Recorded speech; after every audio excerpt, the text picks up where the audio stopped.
नमस्कार और the deep dive में आपका स्वागत है। आज हमारे पास शब्दों का एक बहुत ही दिलचस्प कलेक्शन है।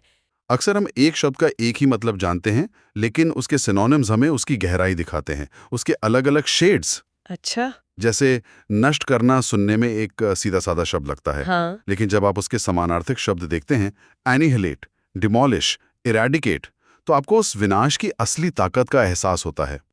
तो आज हम शब्दों के इस डीएनए में उतरकर देखेंगे कि ये हमें इंसानी अनुभवों के बारे में क्या बताते हैं। चलिए फिर इस सफर की शुरुआत करते हैं सबसे बुनियादी इंसानी अनुभव से, भावनाओं से। हमारे पास दो शब्द हैं जो दुख से जुड़े हैं, एंग्विश मतलब पीड़ा और पोइनियंट यानी मार्मिक।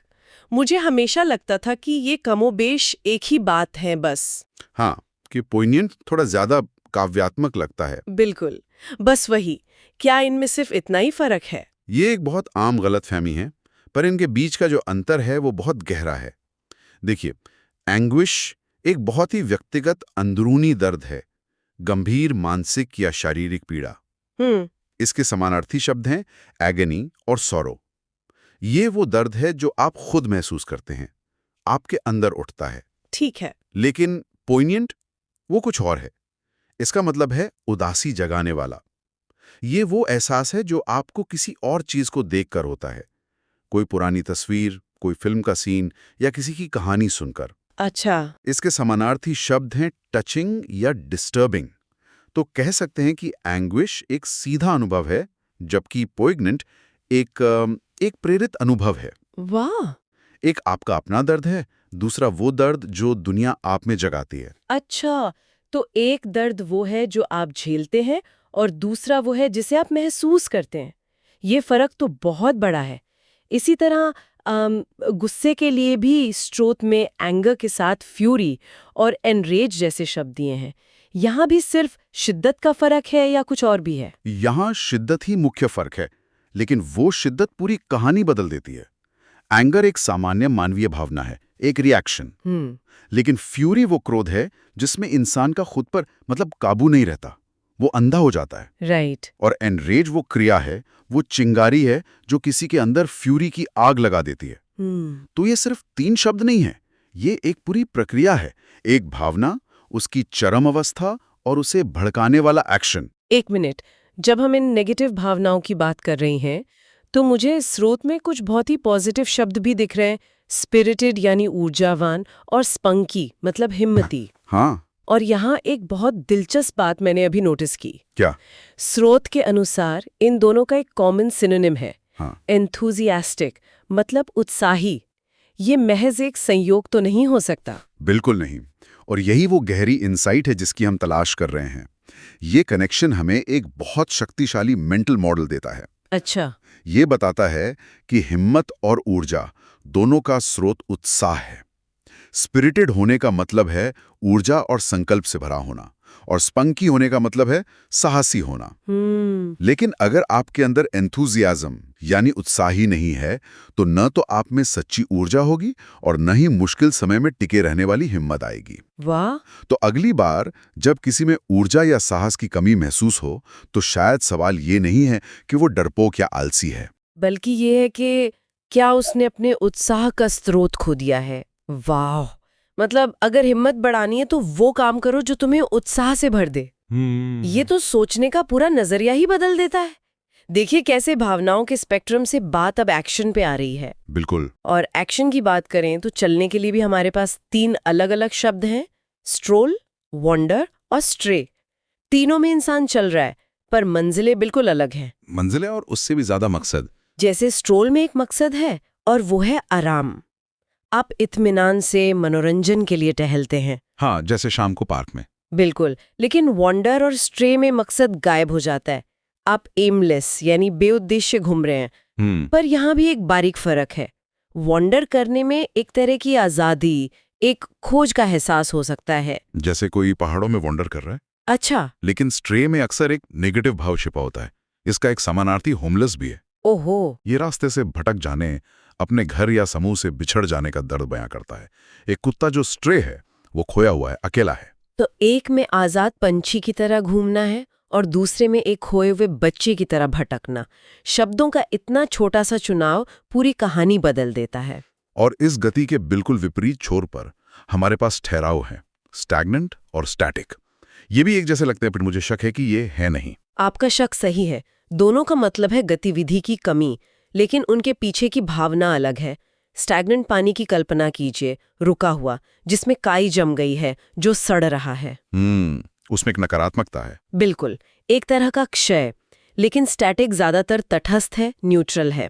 ये सिर्फ बदलाव की कमी को दर्शाता है, जैसे स्टैटिक अर्थव्यवस्था या कोई स्टैटिक चरित्र जो कहानी में बिल्कुल नहीं बदलता। तो एक ठहराव सड़न की ओर ले जाता है और दूसरा सिर्फ अपरिवर्तनशील है। सही। और अब मुझे यहाँ एक और कनेक्शन दिख रहा है। बताइए, ये ठहराव आता कहाँ से है? हमारी सूची में 2 शब्द हैं जो इसका कारण बताते हैं। हर्डल मतलब बाधा, और स्टाइमी यानी रोकना। हाँ, ये तो एक पूरी कहानी बन रही है। एक इंसान चल रहा था, रास्ते में एक हर्डल आया और उस बाधा ने उसकी प्रगति को स्टाइमी कर दिया, जिससे उसकी जिंदगी स्टैग्नेंट हो गई। बिल्कुल सही। आपने शब्दों को जोड़कर उनकी पूरी कहानी पकड़ ली। हर्डल वो चुनौती है जो सामने आती है, और अगर आप उसे पार नहीं कर पाते तो वो आपको स्टाइमी कर देती है, यानी आपकी ग्रोथ को रोक देती है। और यही रुकावट लंबे समय तक रहे तो स्टैग्नेंट या स्टैटिक स्थिति पैदा हो जाती है। ये शब्द हमें गति से बाधा और बाधा से ठहराव तक का पूरा सफर दिखाते हैं। कमाल है। ये शब्द सिर्फ अक्षर नहीं, बल्कि जिंदगी के अलग-अलग पड़ाव हैं।